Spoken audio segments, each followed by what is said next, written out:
Austin Ekeler sat out of practice a few days this week.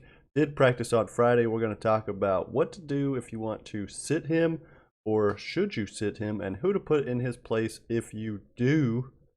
This is Rogue NFL. I am Rogue Goose One. Thanks for joining in. Talking about Austin Ekeler here today, mostly because he is rostered in 99.6% of ESPN fantasy football rosters. So everybody in the damn world has him. You probably selected him in the first round, which is big. If your first rounder does not put out, you are probably going to lose this week. And Austin Ekeler could be a big part of that. So I have the story pulled on up in ESPN Fantasy Football. Let's go ahead and take a look at what is being said so far. Yesterday, Austin Ekeler did not participate for the Chargers. What do we know about this? Well, we know that Austin Ekeler plays fantasy football, and so that's going to factor into this in a bit. But let's start with the fact that he didn't practice, and he was listed on the Chargers injury report as a DNP, did not participate because of a hamstring issue. And I understand why people got nervous, right? He missed 6 games last year with a serious hamstring injury, so you hear that and you get nervous. But you need to remember that sometimes players don't practice, and it's a proactive move. You know, it could be that as simple as he felt a little tightness or a little stiffness, maybe a little soreness from the work they've been doing the preseason. They said, let's just take it easy and work on the side. They have to put a body part there. So potentially that's part of it. We also know that nearly half the players who get a DNP on Wednesday are full participants by Friday. So with more days to go in the week, let's not worry too much about this. But most importantly, Austin Ekeler tweeted about 3 hours before the official injury report came out. So I'm guessing it was right before practice.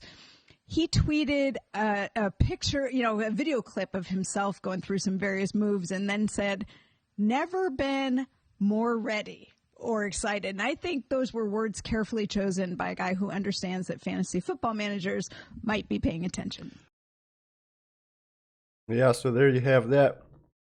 Austin Ekeler is projected to pull out 14.7 points. Of course, if he is healthy, I do expect him to go ahead and collect many more points than that.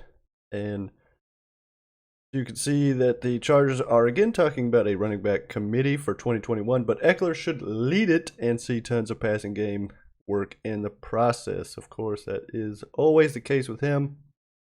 Well, let's talk about some people you might be able to start in place of Austin Ekeler if you are like me and super worried about it because my last year's first round pick, of course, was injured and it completely destroyed my season. So here we go, talking about my first selection up is Tyson Williams.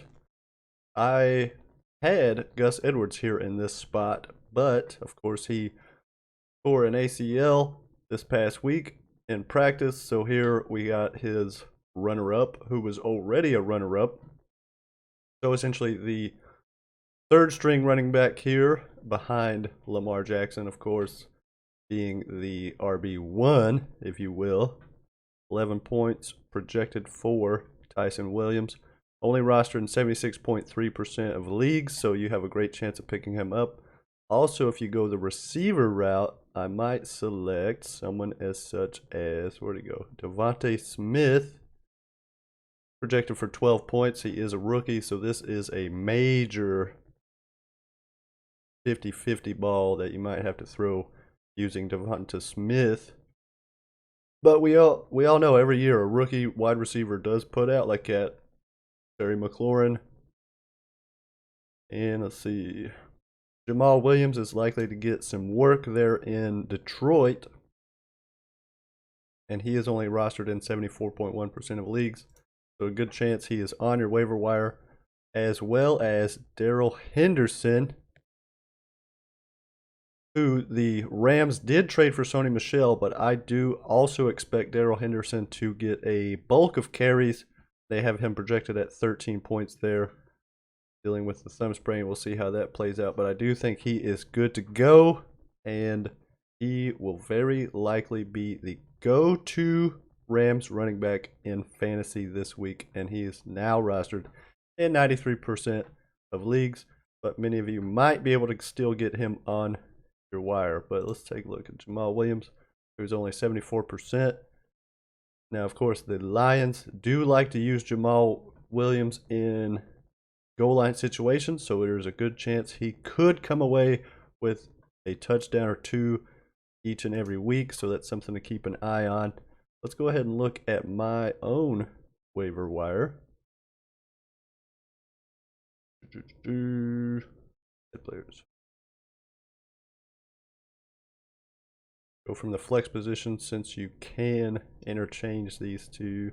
Mike Williams could be a good pickup there. Zach Moss, Michael Carter, maybe Michael Carter. Darnell Mooney could be a good pickup. Philip Lindsay could be a good pickup there in Houston. So there's a couple of these top 5-ish, not a tight end. Devontae Parker. These are all guys I can plug and play into that flex role, and all you really do, like when I started this, I of course had Ekeler here. Joe Mixon was here.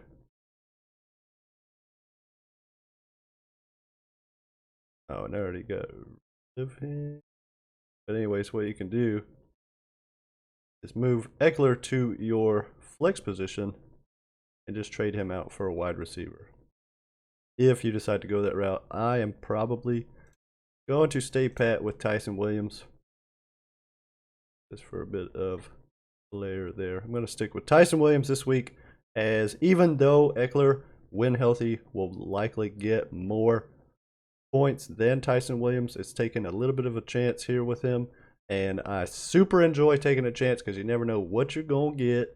And then, of course, I've got David Montgomery, Joe Mixon. We'll see how that plays out. I'm not super thrilled with Joe Mixon, as he often gets injured. So we'll see how that plays out. Injury bug already breaking me off this week. But that is just what it is. If you're going to start Austin Ekeler, get on in the comments. Let me know. If you're going to trade him out, who did you trade him out for? Let me know that as well. And that is, of course, all the time we have for today. So I thank you guys for watching. And later, mofos.